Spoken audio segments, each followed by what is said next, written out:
Okay, thank you, Yumna, Zaina, Rawad, and Mona for a really interesting panel. It's good to know that not only are our jobs still needing people, but also that there's bright young minds thinking about how to put this in place at a local level. So something's happening in the background as well, which is really good to see. Now we're going to move on to a keynote talk for the afternoon from ConsenSys, Juan Llanos. He's the FinTech and RegTech, you'll have to explain that one, lead for ConsenSys, and the keynote is going to be 10 lessons every entrepreneur must learn. Thank you. Good afternoon. You don't know me, you don't know if you don't need to clap. So, what if I suck? Boo me, right? So thank you anyway for the generosity and the vote of confidence. So I am very successful in every way except the financial one. I am very wealthy except the financially speaking.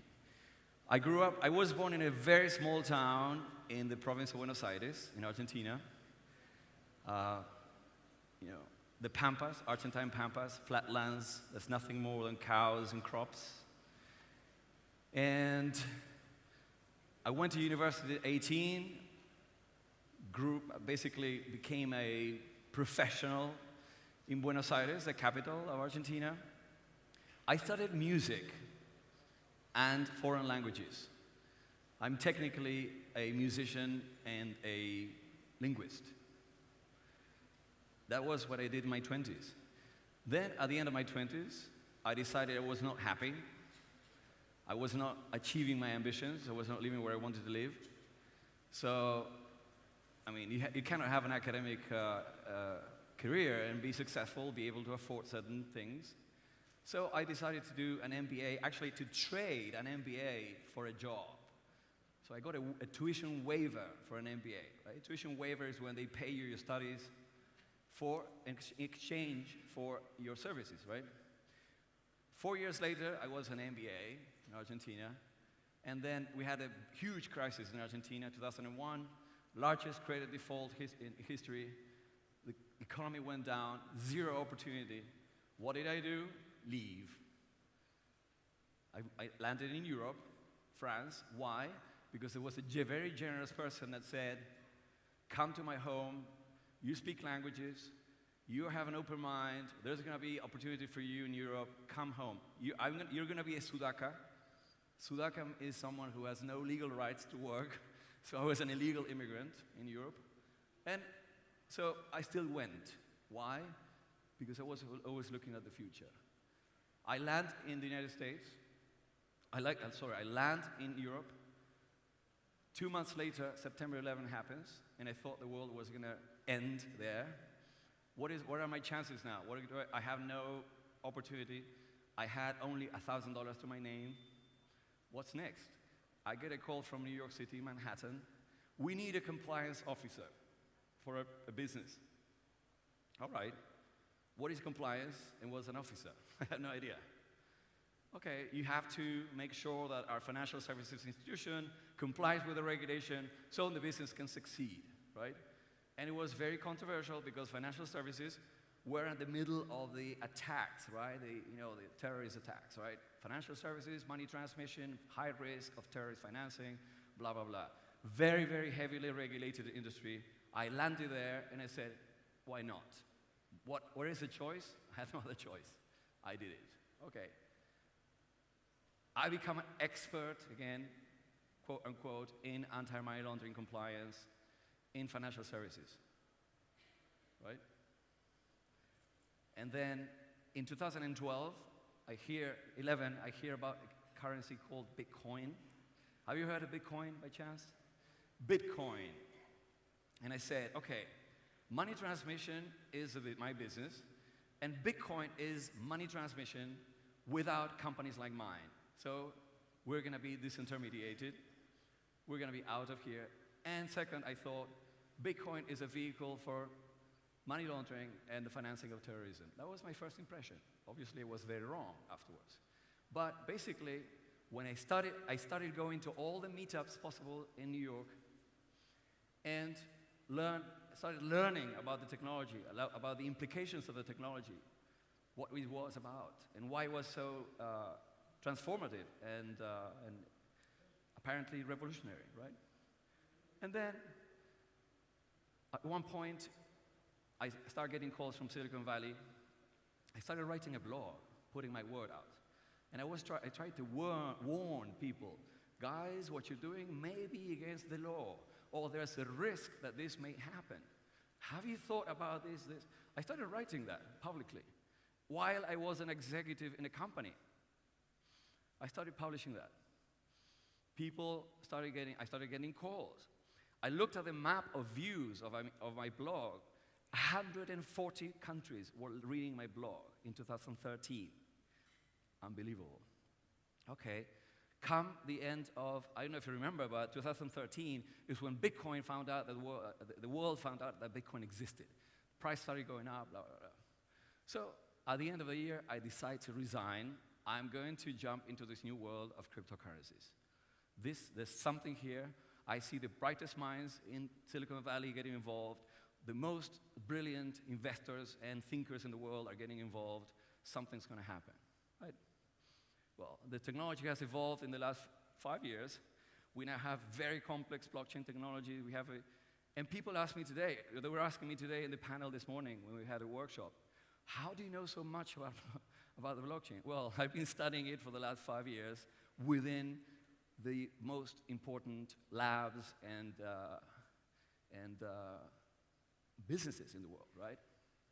Anyway, point is, what are the odds that a guy from Argentina that was born in the Pampas was going to be doing all that? And I have lived in Manhattan for the last 16 years, and now I travel probably between December and now, I've been in 10 countries traveling the world. I don't know if that's success. I don't know why I was asked to give this speech, but apparently there may be something to learn from it, right? What I can tell you is I'm a very happy person. Very happy. I have the freedom to do anything I want. I can take a flight tomorrow and meet you anywhere you want. I don't know if that's success, but to me, it is something, right? So when they asked me to talk about this, what can I say? I mean, who am I? I haven't built a company. I'm not in the news. I'm not famous. Okay, I speak around the world.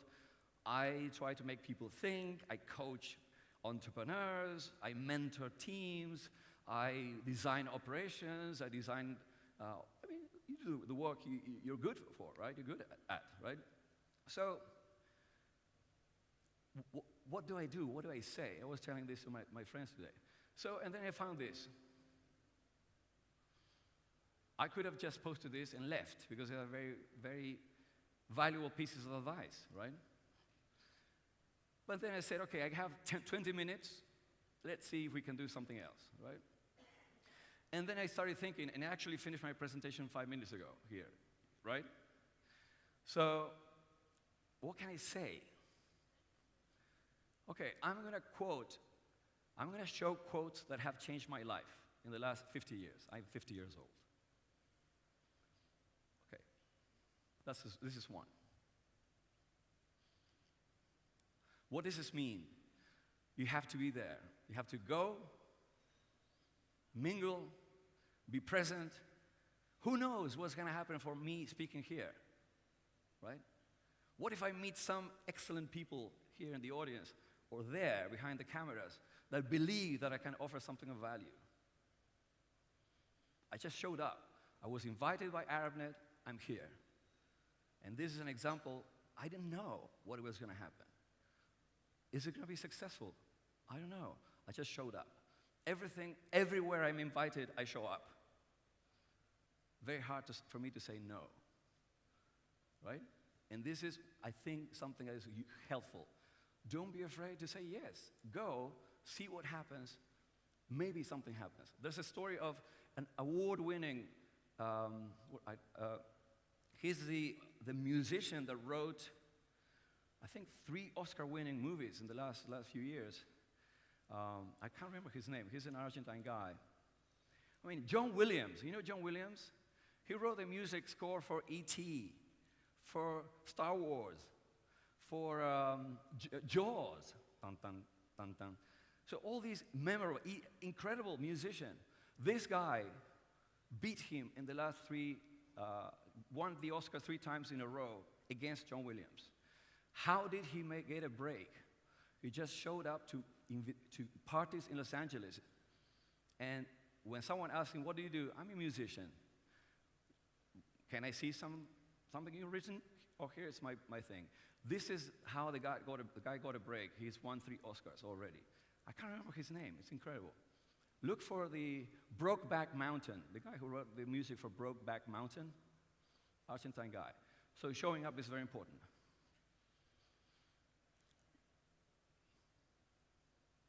Success and failure. Failure, you have to get used to failing. Someone said we have to create environments to fail in the enterprise. If you don't feel comfortable with failure, if you feel that's the end of the Western civilization, the end of your life, no, easy. Prepare, show up, do the best you can, and then go home. If you fail, you fail. If you win, you win. Right? Another thing that I've been very conscious of, another way to say this is actions speak louder than words, right? We've been taught this by our grandmothers, our moms, our family, right? Nowhere, even though we see a world of marketing or hype, of flashy presentations and shows off of talent, of status symbols and signals, what you do always speaks more loudly. What your actions, your results, your deliverables, your outcomes are always more important than anything you promise. It beats everything. If you're being judged by an entrepreneurial board in a pitch contest, the guys are going to look at the actual results, the actual traction, the actual numbers. It doesn't matter how you deliver your presentation. It doesn't matter how flashy it is. It doesn't matter how many advisors you have in your board. Show me the result. That's all that matters.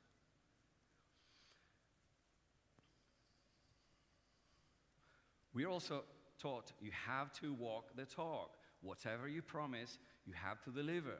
Otherwise, you will lose credibility. Very wise. Very, very wise. But people also forget that talking the talk is also important. Making the promises, marketing is fundamental. People, young entrepreneurs, I've noticed, underestimate the importance of marketing, of getting your word out, branding, presenting your project outside, writing a blog like I did. I wasn't expecting anything when I started writing the blog. I was thinking, okay, maybe, I think someone should be paying attention to this. I think I have something of value to add. I'm going to write it, right? So talking the talk means making promises, standing out, being there, raising your voice, standing out, even with my broken voice. You will remember this. You will remember that someone shouted at a conference, for example. Oh, this guy from Argentina, blah, blah. It makes you memorable. You have to become memorable. You have to walk the talk. Market yourselves. Stand out. No one's stopping you. Obviously, if you do it without substance, with arrogance, without adding value, people are going to notice. Why? Because of this. Because you didn't promise what you were doing, what you were saying. These two are related. This is my own quote. Who quotes themselves on stage? An arrogant Argentine. It's very hard for an Argentine to subordinate their ego, let me tell you that. So, if there's one thing that has helped me in my life to do anything, I have spoken in government, I have spoken to anyone in the world, I have been able to persuade or not persuade or make people think that I thought it was not going to be possible. It's because I learned this. I trained myself to communicate well. And communicate well means this.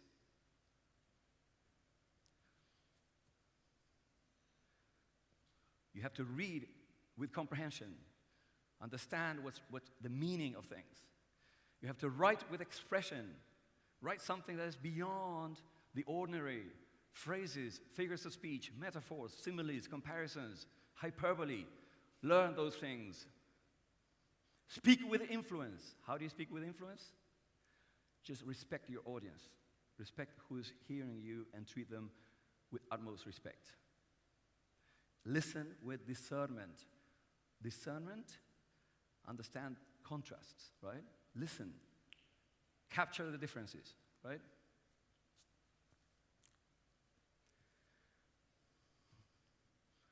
This is the key to marketing. People don't buy because you list the features of the benefits in front of them rationally. Oh, the reason why you have to come to this with this keynote is that you're going to be able to learn this. Bullshit. People only buy on an emotional level when they believe that you are a real deal, or you're genuine. Right? So the moment of buying, the purchase decision. Purchase decision means the purchase of an idea, of a concept, of you as a professional, of your pitch, whatever you're selling, your presence, you have to be genuine, right? And the emotional connection is what's going to do the trick. By the way, this guy is the guy who invented storytelling in advertising in the 60s. Mira was telling me, my friend Mira was telling me that there's an expression here in Arabic that exactly this means this, right? I don't know, it was fantastic how it sounded, but I couldn't say it in Arabic. I can't remember, cannot speak Arabic. So, but what is this meaning? What does this mean? This constraints stimulate creativity. If you have everything work, when I go to these co-working spaces where everything is laid out, you go into these rooms, you have plasma screens and online links to the world and couches, comfortable couches, and pool tables, and foosball, and ping pong, and comfortable whatever they have. They make it very easy for people to relax and to apparently stimulate their creativity. Maybe. But what really stimulates creativity is pain. Discomfort. You have to feel pain in order to create. I've learned that. Plato knew it several thousand years ago, right? By the way, there's a book, a fantastic book, Rework by Jason Fried. Rework. This guy has a company called 37 Signals in Chicago, who he has accepted only one investor in the company in 20 years, Jeff Bezos. The company is called 37 Signals. He wrote a book called Rework. He talks about how being stoic, suffering pain within the company stimulates creativity, and you retain control of your own invention. Because the moment you go for venture capital, you lose your control of your idea. The owners own you. You don't own your project. So he defends entrepreneurs that want to protect their project with passion, right? This is psychological. I was trying to explain this to Mira today. How do we explain this? Okay, but this is something I had allergies when I was little, and I used to go to a medical office where they gave me shots in my arms to test. I don't know if you've seen that, to test your allergy reactions. Age 8, 9, 10, 11, 12, all these years, I went to this pill, and there was a picture that had this phrase, and it took me years to understand it. And I try to explain to you what it means to me. In the vision of the world, how you view the world, how you view your environment, is how you see yourself. If you're complaining all the time, if you're criticizing other people all the time, this is very typically Argentine. Argentines always are looking at how you look, what you look like. The women look at, They're testing your hairdo, nails, eyes, makeup, clothes. Who cares? Why would you be wanted to check out other people's appearance? Why are you paying attention to the mistakes, the little things that are wrong in someone else's presentation? Focus on the substance. Learn from the value that that has. Even if it's negative, you learn something. Right? So when I see people whining, and I see entrepreneurs everywhere in the world, oh, I don't have enough budget. Oh, no, the marketing is bad. I mean, why? I mean, something's wrong with you. Solve your problems internally, and then come back and have a positive attitude. Right? That's what it means to me. I mean, if we don't have a healthy container, if you don't feel strong, that we can do these things, that we're comfortable, confident, that comes from the mind and the emotion, but it depends on how well I fed today in the last year, because you're regenerating yourself, how much exercise I get, how much sleep I get, how healthy I am, how much water I drink. By the way, I'm thirsty right now.